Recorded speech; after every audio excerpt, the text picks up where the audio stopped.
नमस्कार दोस्तों, स्वागत है आपका मेरे यूट्यूब चैनल विदाउट म्यूजिक मंत्रा में। आज के इस वीडियो में बात करेंगे कन्या राशि के संबंध में। कन्या राशि के लिए जून 2025 का माह किस प्रकार का रहने वाला है। ग्रहों की जो स्थिति है उसके अकॉर्डिंग, चाहे हेल्थ हो, वैवाहिक संबंध हो, प्रेम प्यार हो, शिक्षा हो, किस प्रकार की स्थितियां रहने वाली हैं आज के इस वीडियो में बात करेंगे। लेकिन उससे पहले एक छोटी सी रिक्वेस्ट कि यदि फर्स्ट टाइम आप हमारे इस चैनल पर आए हैं तो चैनल को सब्सक्राइब ज़रूर करें और वीडियो को फैमिली और फ्रेंड्स के साथ शेयर करना ना भूलें। देखिए दोस्तों, सबसे पहली बात यह है कि कन्या राशि हो या अन्य कोई राशि हो, आप जानते हैं कि 18 मई को राहु और केतु का परिवर्तन हुआ है। 15 मई को गुरु का परिवर्तन हुआ है और उससे पहले 29 मार्च को शनि देव का परिवर्तन हुआ है। तो देखिए, अभी ना तो कन्या राशि पर शनि की साढ़े साती का प्रभाव चल रहा है और ना ही शनि की ढैया का प्रभाव है। लेकिन जब भी बड़े ग्रहों का जब परिवर्तन होता है तो उसके कारण कहीं ना कहीं लाइफ में कुछ एक चेंजेस आते हैं, तो उनको आप एक्सपेक्ट कर सकते हैं। तो चलिए शुरू करते हैं आज का वीडियो। सबसे पहले बात करते हैं आपके स्वास्थ्य यानी कि हेल्थ के संबंध में। देखिए, हेल्थ की यदि बात करें तो फर्स्ट हाउस के जो स्वामी बनते हैं वो बनते हैं बुध देव, और बुध जो हैं वो आपके सूर्य के साथ विराजित हैं। ग्रहों की स्थिति की बात करें तो देखिए, आपके 12वें हाउस में ग्रहों की स्थिति की बात करें तो देखिए, आपके षष्ठेश राहु विराजित हैं। राहु के जस्ट अपोजिट सामने केतु 12वें भाव में विराजित हैं। शनि आपके सप्तमेश होकर विराजित हैं। शुक्र जो हैं वो आपके अष्टम भाव में विराजित हैं। सूर्य और बुध की द्विग्रह युति आपके भाग्य भाव में है, और गुरु जो हैं वो आपके कर्म क्षेत्र में विराजित हैं। मंगल आपके लाभ भाव में थे, और ये आपके ग्रहों की स्थिति है। तो सबसे पहले हेल्थ के बारे में बात करते हैं। देखिए, फर्स्ट हाउस के जो स्वामी बनते हैं वो बनते हैं बुध देव, और बुध जो हैं वो सूर्य के साथ हैं। एक ऑस्पिशियस हाउस यानी कि भाग्य भाव में इन दोनों ग्रहों की जो युति हो रही है वो बहुत अच्छी है। स्पेशली देखिए, 6 जून तक बुध आपके भाग्य भाव में थे, अब ये करियर हाउस में आ चुके हैं और कर्म क्षेत्र में हैं, अपनी राशि में हैं। तो स्वास्थ्य की यदि संबंधित बात करें तो स्वास्थ्य अच्छा ही रहेगा। और शुक्र जो हैं आपके डे टू डे ऑब्स्टेकल, जो कष्ट होते हैं दैनिक हमें, वहाँ पे यानी कि अष्टम भाव में ही विराजित हैं। तो इससे रक्त विकार हो या मुंह से जुड़ी समस्याएं यानी कि दांत से जुड़ी समस्याएं हो या छालों से जुड़ी हुई समस्याएं आपको हो सकती हैं। इसके अलावा गले से संबंधित दिक्कत भी इस माह हो सकती है, उसकी प्रोबेबिलिटी बनती है। शुक्र से संबंधित जो एक रोग की प्रोबेबिलिटी बन रही है, उसके कारण मीठी वस्तुओं को कम से कम आप कंज्यूम करें, कम से कम उनका उपभोग करें। ओवरऑल देखिए, मंथ जो है वो बढ़िया है। स्पेशली बुध पूर्ण रूप से हेल्थ को लेकर आपके लिए सपोर्टिव ही रहेंगे, और जब राशि स्वामी सपोर्टिव हैं तो किसी प्रकार की आपको चिंता करने की कोई आवश्यकता नहीं है। अब बात करते हैं आपकी शिक्षा के संबंध में। देखिए, शिक्षा की यदि बात करें तो आपके पंचम भाव को देखना पड़ेगा, और पंचम भाव के जो स्वामी जहाँ पे राशि पड़ती है वो हैं शनिदेव, और शनि जो हैं आपके वो 7th हाउस में विराजित हैं। देखिए, यहाँ पर मंगल की दृष्टि भी थी जून फर्स्ट वीक तक, और इसके अलावा देखिए, गुरु जो हैं आपके वो 10th हाउस में हैं। राशि स्वामी जो हैं वो वेल प्लेस्ड हैं। तो ग्रहों की यदि ओवरऑल पोजीशन की बात की जाए तो अच्छी है। सिर्फ शनि जो हैं आपके वो 7th हाउस में यानी कि मीन राशि में विराजित हैं, और उनका एक फर्स्ट हाउस पर जो एस्पेक्ट है उसकी वजह से एक बोझ जरूर रहेगा। चाहे वो बोझ देखिए शिक्षा से संबंधित हो, परिवार की समस्याएं हों, या घर परिवार की जो जिम्मेदारियां होती हैं उनसे संबंधित हो, थोड़ा सा मानसिक अवसाद या एक प्रेशर जरूर रहेगा। और इसके अलावा इस दृष्टि के प्रभाव के कारण देखिए, आपका जो एक स्वभाव है वो भी शुष्क ही बना रहेगा। लेकिन दूसरी तरफ इसका फ़ायदा भी है। देखिए, ज्ञान को सम्माहित करने की बात कहें, या और सिंपल वर्ड्स में यदि बोला जाए तो कैचिंग पावर आपकी अच्छी रहेगी। किसी भी प्रकार की आपको नॉलेज या शिक्षा की बात की जाए तो आप ग्रहण उसे करने के लिए तत्पर रहेंगे और ग्रहण करेंगे भी।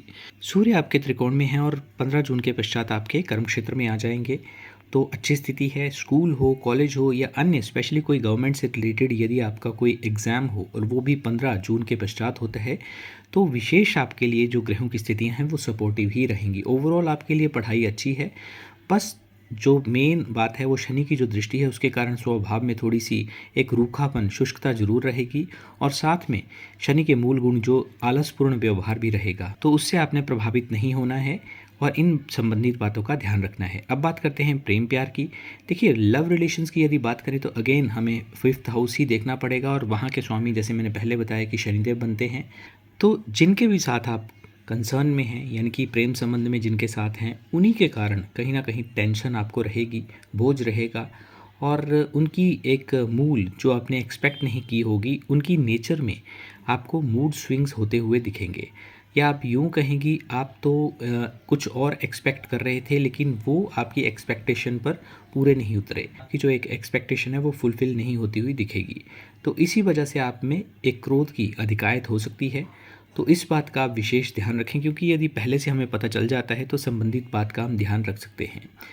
किसी बात का यदि बुरा लगे तो उसको इग्नोर करना आपके लिए सही रहेगा। इसी देखिए, प्रेम की यदि लव की बात करें तो वो तो रहेगा, लेकिन कुछ विशेष तारीखें आप ध्यान में रखें। 17 तारीख, 26 तारीख और 22 तारीख को अपने जिनके भी साथ आप प्रेम संबंध में हैं उनसे मिलने से बचें। अब बात करते हैं आपके वैवाहिक संबंधों यानी कि मैरिड लाइफ की। देखिए, 7th लॉर्ड आपके बनते हैं देवगुरु बृहस्पति, और 7th में आपके शनि विराजित हैं। और शनि के अलावा आपके जो बुध हैं वो भी देखिए 6 जून को परिवर्तन यानी कि फर्स्ट वीक के पश्चात ही वो भी आपके गुरु के साथ, जो आपके सप्तम भाव के स्वामी हैं, उनके साथ आ गए हैं। लेकिन यहाँ शनि की जो दृष्टि फर्स्ट हाउस पर होने के कारण वही बात है जैसे शिक्षा से मैरिड हाउस की यदि बात की जाए तो थोड़ा सा मानसिक अवसाद और एक मेंटल प्रेशर जरूर रहेगा, अवसाद जैसी स्थितियाँ रहेंगी। तो ओवरऑल यूँ आप बोल सकते हैं कि अवसाद जैसी स्थिति प्लस एक वैचारिक मतभेद भी रहेगा।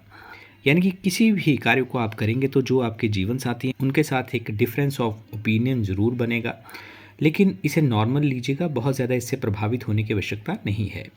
पार्टनर को लेकर किसी प्रकार की कोई गुड न्यूज़ भी आपको स्पेशली देखिए उनके वर्क प्लेस जहाँ भी उनका कार्य है, चाहे जॉब करते हैं या व्यापार करते हैं, वहाँ से संबंधित आपको मिल सकती है। यदि जॉब करते हैं तो उनकी प्रमोशन हो सकती है या ऑफिस की तरफ से घूमने का चांस मिल सकता है, और यदि व्यापार करते हैं तो भी उन्हें कोई नए क्लाइंट्स या कोई बड़ी डील मिल सकती है।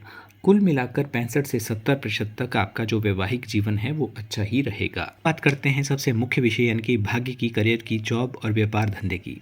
देखिए, भाग्य भाव के जो स्वामी बनते हैं वो बनते हैं शुक्रदेव, और शुक्र आपके 8th हाउस में है। 9th हाउस में आएंगे, लेकिन तब तक जून का माह निकल चुका होगा, यानी कि अंत में आएंगे। शुक्र मंगल की राशि में है और 8th हाउस में है। ये भाव जो है उतना अच्छा नहीं माना जाता, और राशि जो है वो भी मंगल की है।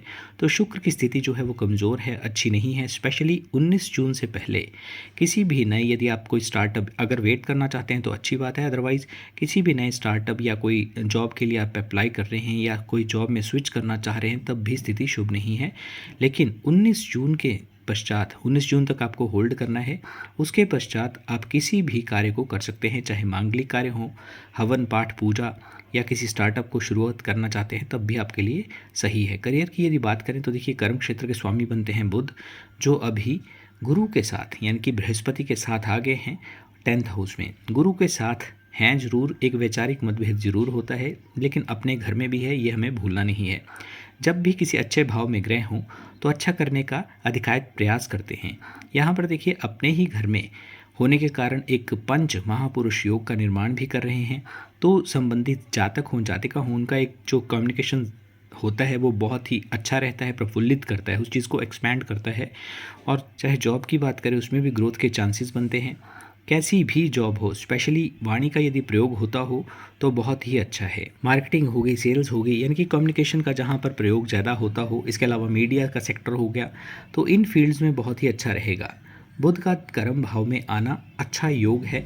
बुध वैसे भी अच्छे हैं और सूर्य भी अच्छे हैं आपके, तो किसी प्रकार की कर्म क्षेत्र में एक रिकॉग्नाइजेशन कहें या एक एप्रिसिएशन ज़रूर मिल सकती है।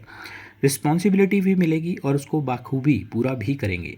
और जिनके पास जॉब नहीं है उनको भी निराश होने की आवश्यकता नहीं है, क्योंकि ये पूरा माह ही उनके लिए शुभता प्रदान करने वाला है। अप्लाई कर सकते हैं, अच्छे योग हैं। बट रेस्ट डिपेंड्स अपॉन कि आपका जो पर्सनलाइज चार्ट है उसमें ग्रहों की स्थिति क्या है।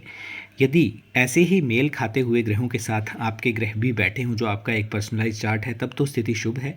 लेकिन यदि आपके लिए संबंधित ग्रह शनि, शुक्र, बुध जो है वो शुभ नहीं है, तब थोड़ा सा उसमें डिफरेंस आता है, तब फिर कहा नहीं जा सकता। अदरवाइज स्थिति जो है आपकी राशि के आधार पर, क्योंकि ये चंद्र राशि के आधार पर ही ये सारी प्रेडिक्शंस हैं, तो उस हिसाब से आपके लिए बहुत ही फेवरेबल ये मंथ रहने वाला है। यदि आप जॉब की बात करें या यदि आप एक एप्रिसिएशन जो आप डिमांड रहती है कि जो भी आप कार्य करते हैं उसमें कहीं ना कहीं एप्रिसिएशन भी मिलनी चाहिए। तो ये ग्रहों की स्थिति है जो कि अच्छी है। बिजनेस के लिए यदि बात करें तब भी माह अच्छा है। नए नए एक्सपेरिमेंट्स आप अपनी फील्ड में कर सकते हैं। इसके अलावा अर्निंग के मल्टीपल सोर्सेस ओपन भी हो सकते हैं और शुरुआत भी आप कर सकते हैं, उसके लिए भी ये समय अच्छा है। नए क्लाइंट्स भी आपको मिल सकते हैं।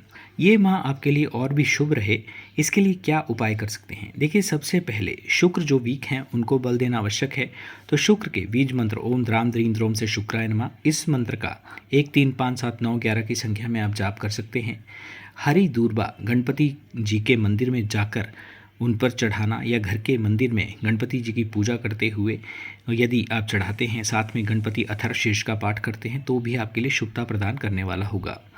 इसके अलावा शनि बीज मंत्र का यदि आप पाठ करते हैं तब भी संबंधित जो एक बोझ की स्थिति रहेगी उससे भी आपको निदान मिलेगा। तो दोस्तों, ये था कन्या राशि के संबंध में आज का वीडियो। आई होप कि आपको वीडियो अच्छा लगा होगा।